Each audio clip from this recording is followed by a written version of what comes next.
Umawit ng bagong himig, papurihan Diyos ng pag-ibig, sa pag-ating gunitain ang pag-ibig ng Diyos sa atin.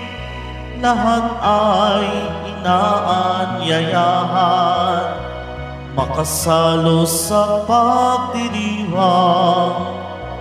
Pag-ibig niya ay walang hanggan, banal man o makasalanan.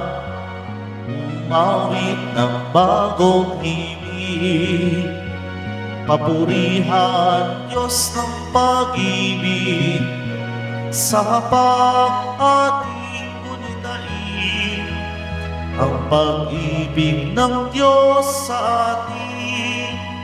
Ang pag-ibig ng Diyos sa atin.